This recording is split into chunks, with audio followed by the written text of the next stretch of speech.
हाय माधुरी जी, कैसे हैं? Okay, good morning. ठीक है, आप कैसे हैं? बढ़िया है। एक क्वेश्चन है मेरा। ये हमारा जेएसए क्या होता है? What is JSA? JSA job safety analysis, यानी कि कोई भी तरह का काम हम करेंगे तो उस काम का एक एक स्टेप होता है। स्टेप वाइज हमको काम करना है, स्टेप वाइज काम करना है विथ सेफ्टी का साथ। वो प्रोसीजर को हम फॉलो करने के लिए हमको काम करने से पहले JSA को फॉलो करना पड़ेगा। यही होता है JSA। Very good. और एक और डाउट था माधुरी जी, हमारा वर्क परमिट वर्क सिस्टम क्या होता है? PTW यानी कि permit to work is a written document issued by a authorized person of the organization, यानी कि जिस जगह पे हम काम करेगा वो काम के लिए एक ऑथोराइज पर्सन का रिटन डॉक्यूमेंट चाहिए हमारा काम करने के लिए, और वो पर्सन एक स्पेसिफिक वर्क के लिए हमको देना पड़ेगा। जैसे कि हम सपोज हम लोग वर्क एट हाइट का काम करें, वर्क एट हाइट काम करने के लिए हमको एक परमिट रिक्वेस्टर चाहिए, उसका बाद आता है परमिट इश्यूअर, और वो परमिट को HSE डिपार्टमेंट पूरा लोकेशन पे जाके वेरीफाई करना पड़ेगा। वेरीफाई करने का बाद हमको 5 और 10 पॉइंट हमको परमिट में लिखा जाता है।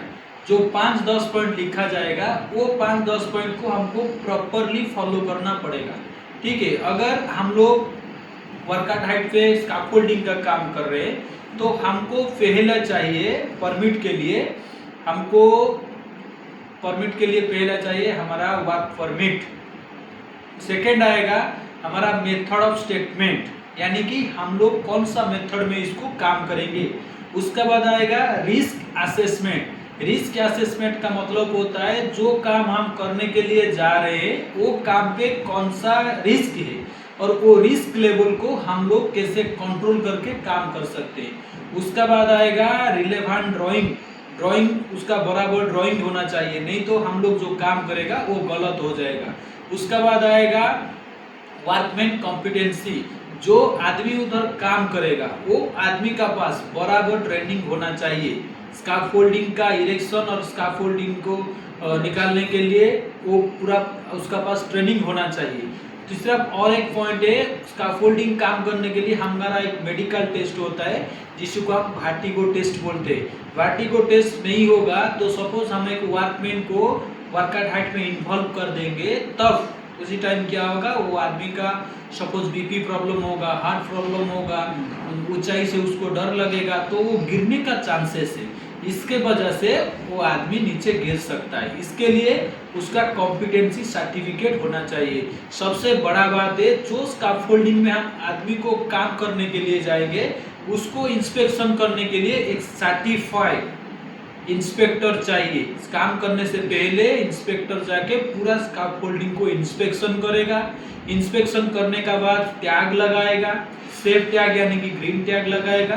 ग्रीन टैग लगाने का बाद उसका बाद हम वर्कमैन को काम करने के लिए भेज सकते हैं। अदरवाइज अगर इंस्पेक्शन बराबर नहीं हुआ है तो क्या हो जाएगा, आदमी का नुकसान होने का चांसेस है। और सबसे बड़ा बात है, उधर कॉम्पिटेंसी सुपरवाइजर होना चाहिए, स्कैफोल्डिंग का सुपरवाइजर होना चाहिए, क्योंकि हम लोग परमिट में ये जो सब चीज हम लोग फॉलो करना है वो चीज को हमको अच्छा से फॉलो करके परमिट लेना है।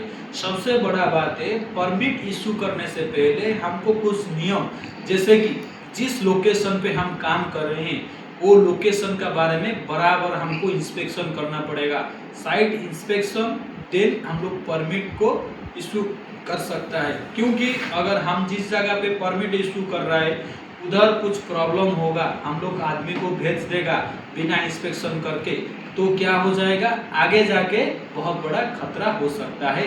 इसके लिए वर्क परमिट सिस्टम पे रिक्वेस्टर, इश्यूअर और HSE team on the location में जाके अच्छा से वेरीफाई करने का बाद HSE डिपार्टमेंट इसको परमिट काम करने के लिए देता है। Okay, thank you.